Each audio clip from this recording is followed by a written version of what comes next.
제가 선택한 중간 발표 서비스는 현재 국내 배달앱 1위를 지키고 있는 배달앱 민족입니다. 먼저 배달앱 민족에 대해 소개한 후 시장 분석과 현황 및 당면 과제를 말씀드리겠습니다. 마지막으로 토론으로 마무리하겠습니다.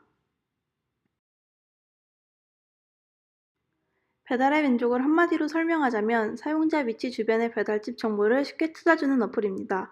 이 앱은 스마트폰 GPS 현재 위치, 자동 인식을 사용해 손쉽게 근처 배달집 정보를 사용자에게 제공하고 있습니다.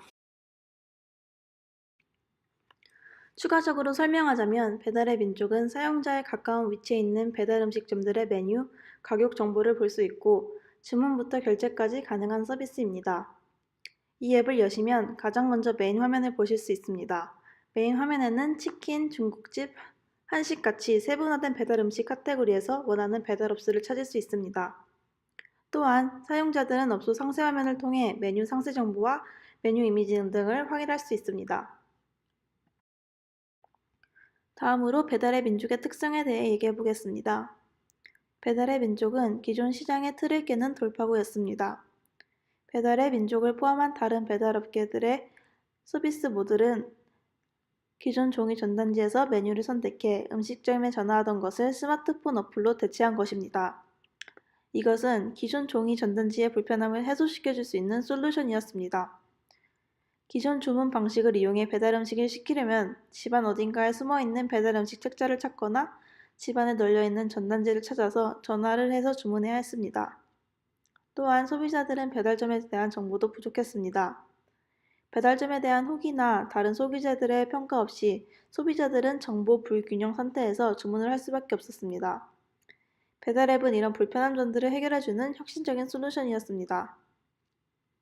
배달의 민족의 또 다른 특성은 분명한 브랜드 아이덴티티입니다. 배달의 민족 목표 고객은 홍대 사는 자취생들이나 학생들, 주로 20, 30대였습니다.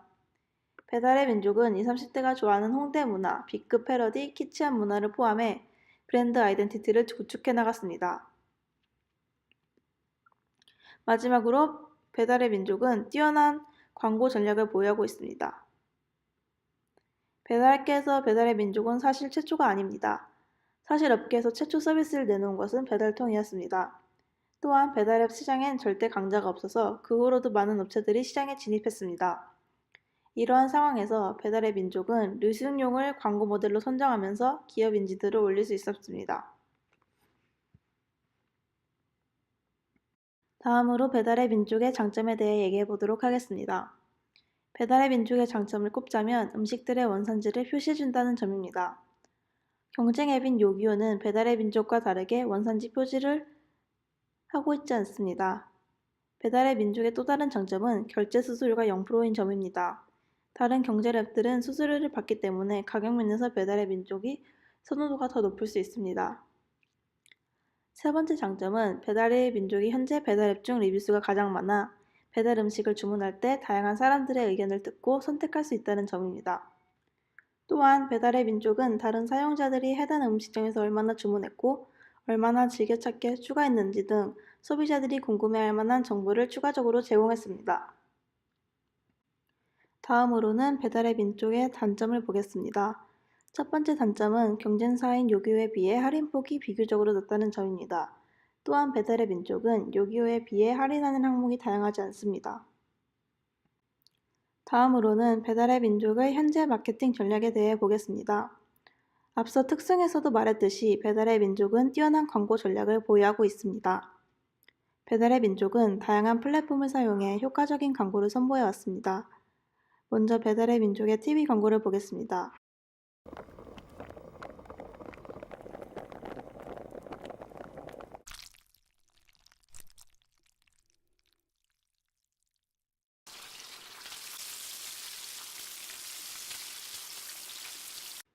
이 광고를 보시면 배달의 민족은 적은 광고 비용으로 시청자의 입맛을 돋구면서 센스 있게 소비자들에게 기업을 각인시킬 수 있었습니다.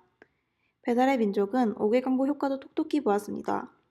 배달의 민족은 주요 타겟인 20, 30대에게 TV 매체는 효과가 제한적이라고 생각하고 주 타겟에게 가장 효과적으로 도달할 수 있는 매체가 무엇인지 고민한 후 5개 광고라는 결론을 지었습니다. 그래서 배달의 민족은 버스 정류장 광고판이나 지하철 스크린도어 광고판에 타겟층의 눈길을 끄는 키치하고 재미있는 광고를 내놓았습니다. 배달의 민족은 잡지도 사용해 성공적인 광고 효과를 보았습니다. 배달의 민족은 여러 분야의 잡지의 잡지 특성을 고려한 광고를 선보였습니다. 예를 들어 디자인 잡지에는 잘 먹고 한 디자인이 때깔도 좋다처럼 디자인 관련 패러디 유머를 넣었고, 음식 관련 잡지에는 고기 맛이 고기서 고기지 같은 재미있는 언어 유효를 선보였습니다. 이제 시장 분석으로 넘어가 보도록 하겠습니다. 먼저 시장 환경에 대해 얘기한 후 경쟁사 분석을 하고 마지막으로 소비자 분석을 하겠습니다. 먼저 시장 환경에 대해 말씀드리겠습니다. 2015년 기준으론 배달앱 3사인 배달통, 배달민족, 요기요의 다운로드 수는 4천만 건을 돌파하며 연간 시장 규모는 1조 원대에 도달하였습니다. 배달앱 월간 이용자 수는 배달의 민족이 249만 명, 요기요가 131만 명, 배달통이 57만 8,500명으로 뒤이었습니다.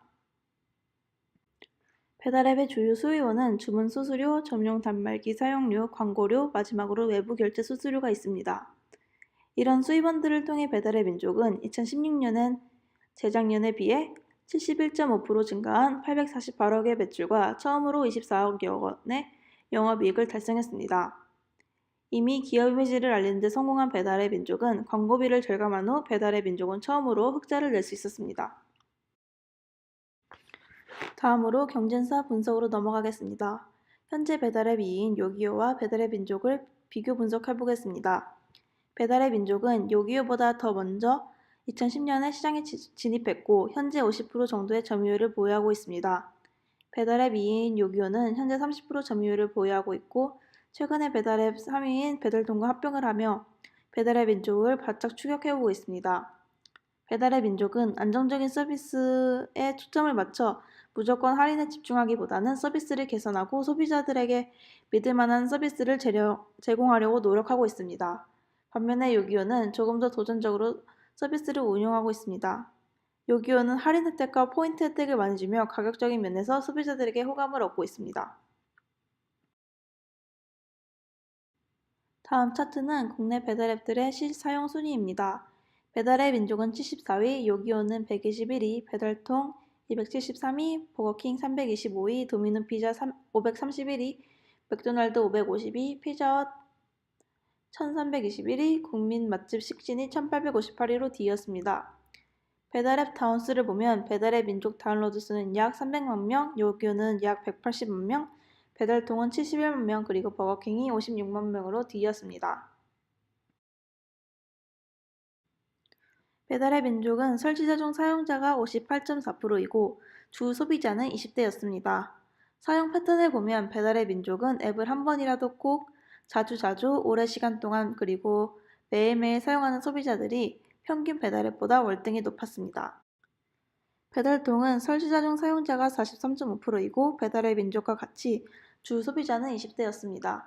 사용 패턴을 보면 배달통은 앱을 한 번이라도 꼭 자주 오랜 시간 동안 그리고 매일매일 사용하는 소비자들이 평균 배달앱들과 비슷했습니다. 마지막으로 요기요는 설치자 중 사용자가 53.1%이고 다른 배달앱들과 같이 주 소비자는 20대였습니다. 사용 패턴을 보면 배달의 민족은 앱을 한 번이라도 꼭 자주 오랜 시간 동안 그리고 매일매일 사용하는 소비자들이 배달통과 같이 평균 배달앱들과 비슷했습니다. 다음으로는 소비자 분석을 보겠습니다. 다음 차트를 보시면 전체 배달앱 설치자 중 사용자는 63.7%이고 남성들이 여성들보다 약 20% 정도 배달앱을 더 사용한다고 합니다. 마지막으로 연령별 분포들을 보면 10대가 8.8%, 20대가 35.6%, 30대가 34.1%, 40대가 16.4%, 마지막으로 50대가 50.1%였습니다. 다음 차트를 보면 소비자들이 배달 음식을 이용하는 대표적인 이유는 식사 때 밥 대신 다른 것을 먹고 싶거나 식사 준비하기가 귀찮을 때였습니다.